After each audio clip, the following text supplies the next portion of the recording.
이렇게 며칠 전에 나오신 우리 모든 성도님들을 주님의 이름으로 환영하고 축복합니다.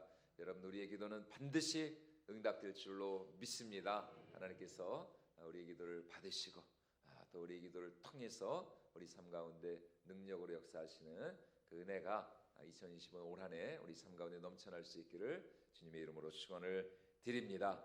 자, 오늘 우리가 읽은 이 본문 말씀에서 우리 예수님 지금까지 그가 제자들에게 말씀하시고 교훈하신 그 모든 교훈의 목적이 바로 제자들을 지키고 또 보호하고 모든 시험으로부터 그들을 건지시기 위함이었다라고 말씀을 하고 계십니다. 우리 오늘 본문 1절과 2절 말씀 우리 다시 한번 같이 읽어보도록 하겠습니다. 내가 이것을 너희에게 이름은 너희로 실족하지 않게 하려 함이니 사람들이 너희를 즐겨할 뿐 아니라 때가 이르면 물은 너희를 죽이는 자가 생각하기를 이것이 하나님을 섬기는 일이라 하리라. 내가 이것을 너희에게 이름은 너희로 실족하지 않게 하려 함이라 이렇게 말씀하고 있죠.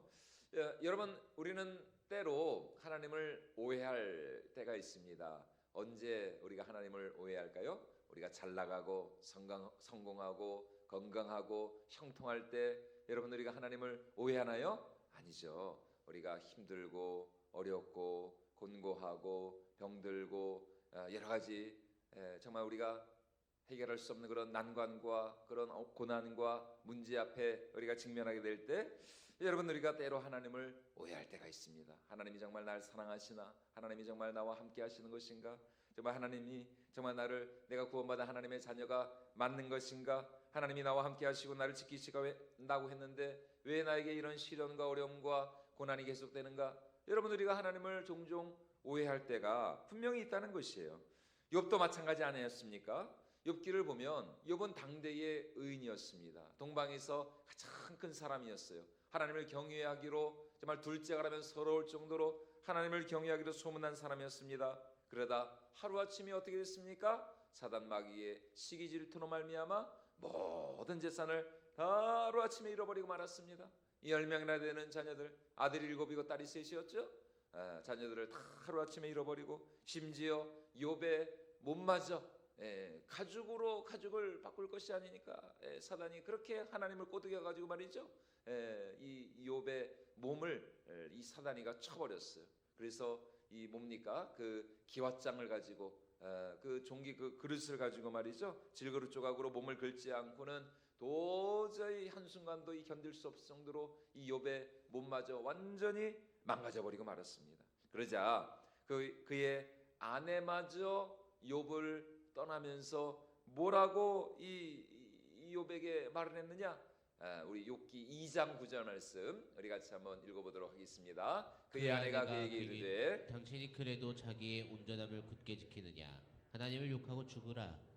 뭐라고요? 아이고, 너무 이렇게 말을 하나님을 뭐하고 죽으라고요? 욕하고 죽으라. 야, 저는 성경에서 이렇게 참 이런 하나님을 욕하고 죽으라. 이런 표현을 본 적이 없습니다. 참 보니까 욥의 아내가 대단한 여자였던 것 같습니다. 참, 와, 진짜 다 이게 소크라테스의 아내도 그렇게 악처였다 그랬는데, 욥의 아내도 대단해. 한마디로 무슨 말입니까? 무슨 얼어 죽을 하나님 사역이라는 겁니다. 하나님이 계시긴 어디 계시냐는 거예요. 아니, 하나님이 계시다면 어떻게 우리한테 이러실 수가 있느냐? 차라리 하나님을 욕하고 죽어라. 와, 진짜 욥의 아내가 참 대단한 사람이었던 것 같습니다. 그만큼 이 욥이 지금 당하고 있는 이 고난이 너무나도 참 극심하고 고통스러웠던 것이죠. 실제로 이후의 말씀을 보면은 이 욥이 하나님을 부인하진 않지만 자신이 당하고 있는 그 고난과 괴로움으로 인하여서 엄청난 시험과 또 시리에 빠져 고통당하는 것을 볼 수가 있습니다. 그래서 자신의 신세를 한탄하면서 차라리 내가 태어나지 않았으면 더 좋았을 텐데 왜 하나님이 나를 이 세상에 태어나게 하셔가지고 이런 괴로움을 당하게 하시나, 극심한 영적인 침체에 빠진 것을 우리가 욥기를 통해서 볼 수가 있어요. 참 욥과 같은 그런 의인도, 그런 믿음의 사람도 참 그랬다면 여러분 뭐 우리야 말할 것도 없는 것이죠. 그래서 예수님이 우리에게 분명히 말씀하셨습니다. 이제 우리가 구원받아 하나님의 자녀가 되었으니 이제 천국 가는 그날까지, 우리가 주님 앞에 서는 그날까지 우리에게 어떠한 시험과 시련과 고난도 없을 줄로 믿습니다. 네, 여기서 이제 아멘이 나오면 이제 여러분 시험과 고난이 없으면 좋죠. 근데 없으면은 얼마나 좋겠습니까? 그런데 없을 수가 없다는 것입니다. 시험과 고난과 실패가 없으면 얼마나 좋겠습니까? 왜 이렇게 새벽에 이 목소리가 왜 이렇게 도울 목소리가 나온지 모르겠습니다. 저도 목소리가 들풀려가지고. 여러분 고난과 시험이 없으면 얼마나 좋겠습니까? 그러나 그렇지 않다는 것이죠. 그래서 오늘 예수님이 뭐라고 말씀하십니까? 내가 이것을 너에게 이르면 너희로 실족하지 않게 하려 함이라. 고난과 고통 가운데 여러분 우리가 실족할 그런 위험이, 그런 가능성이 있기 때문에 예수님이 우리에게 이렇게 말씀하신다는 것입니다. 무슨 말입니까? 하나님은 우리에게 고난을 제거해 주시는 분이 아니라는 것입니다. 어제 말씀드린 것처럼 여러분 우리는 세상에 속했어요? 하나님께 속했어요? 우리는 하나님께 속한 자입니다. 우리는 하나님의 자녀입니다. 하나님의 백성으로서 이 땅을 살아나가는 동안 시험과 핍박과 환난이 우리 앞에 있다는 것입니다. 고난은 그리스도인들의 피할 수 없는 숙명이라는 것이요. 우리가 세상에 속하지 않았기 때문에, 우리는 사단 마귀에게 속한 자가 아니기 때문에 여러분 이 땅을 살아나가는 동안 이 세상과 사단의 시험과 공격을 우리가 피할 수는 없다는 것입니다. 각오해야 한다는 것이요. 하지만 그런 우리에게 오늘 예수님이 무엇을 약속하고 계시느냐? 그것은 바로 그런 시험과 고난 속에서도 우리는 결코 혼자가 아니라는 것입니다. 누가 우리와 함께 하신다는 것이에요? 보혜사 성령이 우리와 함께 하신다는 것입니다. 그런 시험과 고난 속에서도 너희는 결코 혼자가 아니라는 것입니다. 너희 혼자만의 힘으로 그 모든 시험과 고난을 감당해야 한다는 것이 아니라는 것입니다. 나는 떠나지만, 나는 가지만, 이제 예수님은 좀 있으면 십자가를 지시고 부활하시고 승천하시지 않습니까? 나는 아버지께로 가지만 내가 너희에게 보낼 보혜사 성령, 그가 언제나 너희와 함께 하시고 너희와 동행하시면서 내가 너희에게 이런 모든 말들을 너희로 하여금 다시 생각나게 하시고 기억나게 하시고 또 너희로 하여금 깨닫게 하시고 너희가 고난과 시험과 어려움 가운데 있을 때에 너희를 위로하시고 너희를 격려하시고 너희에게 하나님의 말씀을 깨닫게 하시는 분이 누구시냐? 바로 보혜사 성령이라는 것입니다. 우리 7절과 8절 말씀도 우리 같이 한번 읽어보도록 하겠습니다. 그러나 내가 너희에게 실상을 말하노니 내가 떠나가는 것이 너희에게 유익이라. 내가 떠나가지 아니하면 보혜사가 너희에게로 오시지 아니할 것이요 가면 내가 그를 너희에게로 보내리니 그가 와서 죄에 대하여 의에 대하여 심판에 대하여 세상을 책망하시리라. 내가 떠나가는 것이 너희에게, 우리 7절 말씀 다시 한번 보여주시죠. 내가 떠나가는 것이 너희에게 무엇이라고요? 유익이다. 유익한 일이다.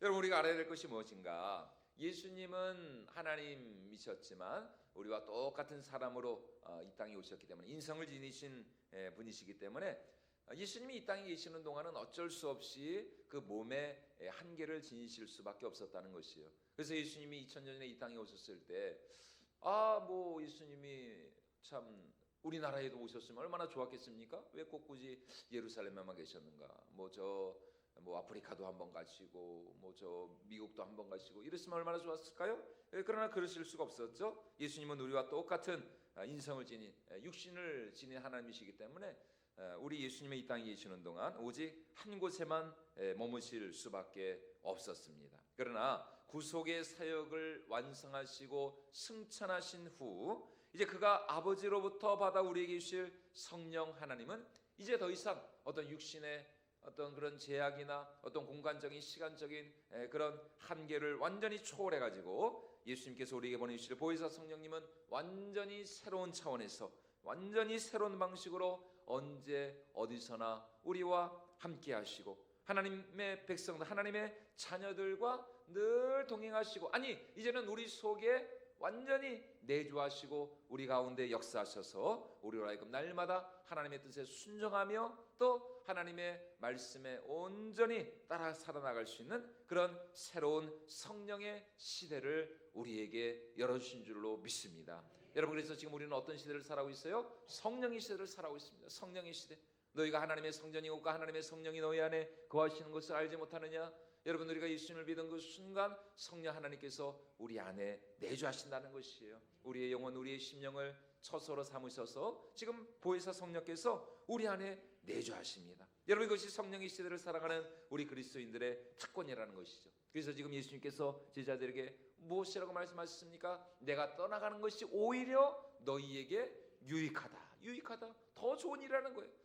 우리는 예수님이 이 땅에 계시면 얼마나 좋을까? 물론 이제 그것도 좋은 일이죠. 우리는 다시 우리 예수님께서 재림하시는 그날 영광의 주님을, 부활하신 그 주님을 우리의 두 눈으로 똑똑히 보게 될 거예요. 그러나 우리 주님 다시 이 땅에 재림하시는 그날까지 여러분, 그럼에도 불구하고 우리가 낙심할, 실망할 필요가 없죠. 왜냐하면 성령께서 이제는 우리와 함께 하시기 때문입니다.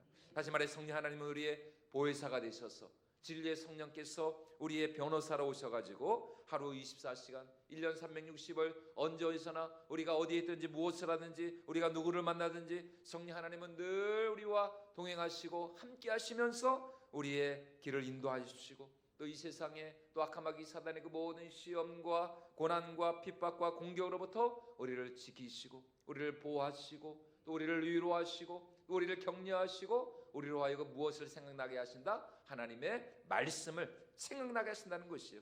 그래서 오늘 뭐라고 말씀하고 있습니까? 성령 하나님께서 죄에 대하여, 의에 대하여, 심판에 대하여 우리 성령께서 우리를 깨우쳐 주신다는 것입니다. 우리 9절로 11절까지 말씀도 우리 같이 한번 읽어보도록 하겠습니다. 죄에 대하여라 함은 그들이 나를 믿지 아니하며 의에 대하여라 함은 내가 아버지께로 가니 너희가 다시 나를 보지 못하며 심판에 대하여라 함은 이 세상 임금이 심판을 받았습니다. 이게 무슨 말인가? 죄에 대하여라 함은 9절 말씀까지 다시 한번 띄워주실까요? 죄에 대하여라 함은 그들이 나를 믿지 아니합니다. 그러니까 한마디로 세상은 자신들이 죄인임을 인정하지 않습니다. 그렇죠? 뭐 세상에 어느 누가 자신이 하나님 앞에 죄인이라고 인정하겠습니까? 다 나름대로 의인이고 참 올바르고 도덕적으로 잘 살았다 그렇게 이해하죠. 그러나 지금 예수님이 뭐라고 말씀하십니까? 하나님의 아들을 믿지 않는 그것이 하나님 앞에서 가장 큰 죄라는 것입니다. 또 세상은 자신을 의롭다 합니다. 그러나 진정한 의인은 오직 한 분 누구십니까? 하나님의 아들 예수 그리스도 주님만이 온전한 의인이신 것이죠. 또 세상은 예수 믿는 우리를 정죄하고 우리를 심판하지만 그러나 마지막 날 하나님 앞에서 심판을 당하는 것은 결국 이 세상, 예수님을 믿지 않고 부인하는 이 세상이 하나님 앞에 심판을 받을 것이에요. 그것이 바로 죄에 대하여, 의에 대하여, 심판에 대하여 성령께서 이 세상을 책망하신다라는 그 말씀의 의미입니다. 다시 말해서 여러분, 이 모든 것을 참된 진리를 그리고 예수께서 우리에게 말씀하여 주신 그 모든 하나님의 그 생명의 말씀을 순간순간마다 우리에게 가르쳐 주시고 생각나게 해주시고 깨닫게 해주시고 우리의 마음을 우리가 시험과 또 어려움과 고난 가운데 있을 때 순간순간마다 우리의 마음을 감화감동시켜 주시는 분이 누구시냐? 보혜사 성령, 진리의 성령님이라는 것입니다. 그래서 오늘 13절에서 예수님께서 이렇게 말씀하시는 것이에요. 우리 13절 말씀 마지막으로 우리 다시 한번 같이 읽어보도록 하겠습니다. 그러나 진리의 성령이 오시면 그가 너희를 모든 진리 가운데로 인도하시리니 그가 스스로 말하지 않고 오직 들은 것을 말하며 장래일을 너희에게 알리시리라. 진리의 성령이 오실 때 어떤 역사가 일어난다고요? 그가 너희를 어디로 인도하시리라? 모든 진리 가운데로 인도하시리라. 진리 가운데로. 그러니까 성령님이 지금도 여전히 우리 가운데 하시는 일은 다른 것이 아니라 하나님의 말씀을 깨닫게 하시는 것입니다. 하나님의 말씀을 모든 진리 가운데로 우리를 인도하신다. 이 말이 무슨 뜻이냐면은 순간순간마다 우리로 하여금 하나님의 말씀이 생각나게 하시고 기억나게 하시고, 여러분 목사도 마찬가지입니다. 이게 책을 본다고 이게 설교가 나오면 얼마나 좋겠습니까? 근데 그게 아니라는 것이죠. 순간순간마다 하나님께서 이 설교자에게도 말씀을 깨닫게 하시고, 갑자기 이렇게 뭐라는데 갑자기 문득 아 그렇지, 어디에 그 말씀이 있었지, 예, 막 이렇게 생각나게 하시고. 그래서 뭐 이렇게 설교문을 뭐 주일 설교든 새벽 예배 설교든 이렇게 설교를 준비를 하잖아요. 그러면 노트에다가 막 이렇게 씁니다. 뭐 주석서도 보고 뭐 여러 가지 설교문도 참조하고 뭐 이렇게 여러 가지 뭐 책들을 보면서 막 이렇게 써요. 그러면 야 이제 이거 가지고 이제 설교문을 작성하면 되겠다. 근데 막상 이게 컴퓨터를 켜고 이게 설교문을 작성하려 그러면은 전혀 이 그 설교를 준비할 때 생각하지 못한 그런 말씀을 하나님이 주시는 경우가 굉장히 많습니다. 굉장히 많아. 그러니까 저는 A라는 이런 설교문을 구상했는데 막상 이렇게 설교를 이렇게 준비하고 이렇게 타이핑을 할 때는 전혀 생각지 못한 어떤 그런 그런 영감들, 그런 말씀들을 하나님이 주시는 경우가 굉장히 많거든요. 그러니까 야 이게 참 이게 설교는 이게 내가 하는 게 아니라 정말 성령님이 하시는 것이구나, 이런 참 생각을, 이런 경험을 할 때가 참 많습니다. 여러분 지금 이 말이 그겁니다. 진리의 성령이시면 그가 너희를 모든 진리 가운데로 인도하신다. 다시 말해서 성령 하나님께서는 이 말씀을 통해서 우리로 하여금 날마다 하나님의 사랑을 깨닫게 하시고, 우리가 때로 하나님 앞에 우리가 실망하고 낙심하고 또 우리가 고난 가운데 있을 때 아니야 이 바보야, 하나님이 너를 얼마나 사랑하는지 몰라? 왜 너 이렇게 실망하고 있어? 왜 낙심하고 있어? 너 이렇게 주저앉고 있어? 다시 일어나야지. 하나님이 너를 얼마나 사랑하시는데, 하나님이 너를 통해서 얼마나 큰 영광을 나타내시기를 원하시는데, 하나님께서 반드시 너를 더 좋은 길로 인도하실 거야. 하나님 반드시 너를 통해서 영광 받으실 거야. 이렇게 성령께서 날마다 우리 속에서 우리 마음을 감동시키시고 또 우리의 마음을 새롭게 하시고 또 우리의 이 마음과 우리의 심령을 변화시켜 주신다는 것입니다. 하나님이 나를 얼마나 사랑하시고 하나님이 나를 통해서 얼마나 크고 영광스러운 일을 하나님께서 이루어 나가실지, 또 하나님의 백성들, 하나님의 자녀된 우리에게 얼마나 크고 영광스러운 하나님 나라의 기업이 보장되어 있는지를 성령께서 순간순간마다 우리로 하여금 깨닫게 하시고 깨우쳐 주시고 그리고 기억나게 하신다는 것입니다. 여러분, 그러므로 시험과 고난의 때에 우리는 결코 혼자가 아니라는 것입니다. 나 혼자 모든 시험과 고난과 고통을 감내해야 하는 것이 아니라는 것이죠. 누가 우리와 함께 하신다? 성령이 우리와 함께 하시고, 성령이 날마다 우리 속에서 능력으로 역사하셔서 성령 하나님께서 그 모든 시험의 순간마다 우리 곁에서 우리를 지도해 주시고 우리에게 용기를 주시고 우리에게 세임을 공급해 주시고 또 우리를 위로하시고 격려하시면서 우리로 하여금 더 하나님을 가까이 하고 하나님을 의지하고 하나님을 붙들며 결국 우리가 실족지 않고 끝까지 우리가 인내하며 승리할 수 있도록 성령 하나님께서 오늘도 우리 가운데 능력으로 역사하시는 줄로 믿습니다. 그러므로 여러분 2025년 올 한 해 여러분 다른 것이 중요한 것이 아닙니다. 지난 주에도 금요 성령 기도회 때 말씀한 것처럼 우리는 육의 사람이 아니라 어떤 사람이라고요? 영의 사람. 너희가 육신대로 살면 반드시 뭐 한다고요? 죽을 것이로되 영으로서 너희 몸의 행실을 죽이면 살리라. 여러분, 우리는 성령의 시대, 이 영의 시대, 정말 우리가 성령님을 더 사모하며 의지하며 승리해야 할 줄로 믿습니다. 여러분, 오늘 하루도 성령 하나님의 세미한 음성에 귀를 기울이시기를 바랍니다. 성령님의 그 음성, 그래서 성령 하나님께서 정말 지금도 우리 속에서 날마다 감동하시고 감화하셔서 우리에게 말씀하시는 그 하나님의 음성에 우리가 귀를 기울이며 그 음성에 우리가 순종하며 나아갈 때에 우리가 반드시 우리가 모든 시험을 이기고 또 고난을 이기고 세상을 이기며 승리하는 삶을 살아가게 되는 줄로 믿습니다. 그것이 바로 세상을 이기는 기도고 우리의 기도를 통해서 우리 안에 거하시는 성령 하나님께서 반드시 우리 삶을 통해 큰 영광 받으실 줄로 믿습니다. 이러한 은혜가 우리 가운데 넘쳐날 수 있기를 주님의 이름으로 축원을 드립니다.